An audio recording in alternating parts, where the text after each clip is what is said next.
The Secret of the Ages by Robert Collier. Copyright 1926. Volume 1. Foreword. A fire mist and a planet, a crystal and a cell, a jellyfish and a saurian cave where the cavemen dwell. Then a sense of law and order, a face upturned from the clod. Some call it evolution, and others call it God. Reprinted from the New England Journal. If you had more money than time, more millions than you knew how to spend, what would be your pet philanthropy?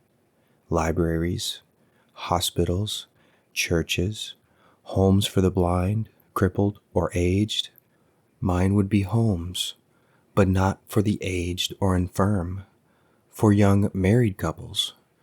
I have often thought that if I ever got into the philanthropic billionaire class, I'd like to start an endowment fund for helping young married couples over the rough spots in those first and second years of marriage life, especially the second year, when the real troubles come.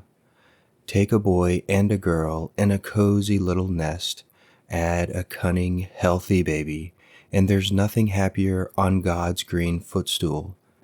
But instead of a healthy babe, fill in a fretful, sickly baby, a wan, tired, worn-out little mother, a worried, dejected, heartsick father, and there's nothing more pitiful.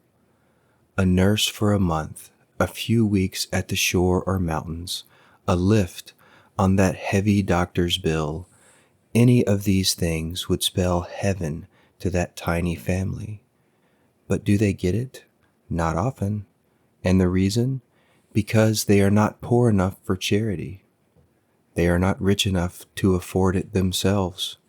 They belong to that great middle class which has to bear the burdens of both the poor and the rich, and take what is left for itself.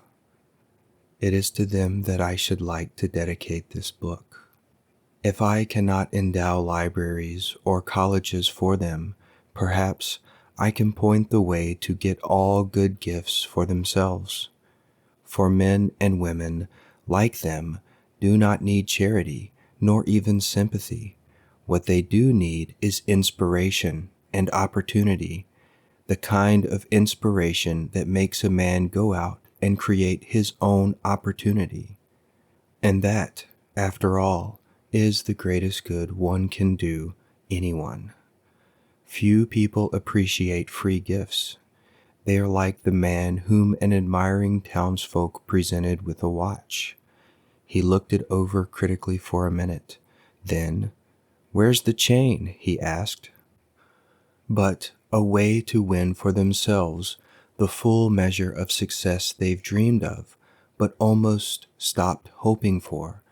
That is something every young couple would welcome with open arms, and it is something that, if I can do it justice, will make the eternal triangle as rare as it is today common, for it will enable husband and wife to work together, not merely for domestic happiness, but for business success as well.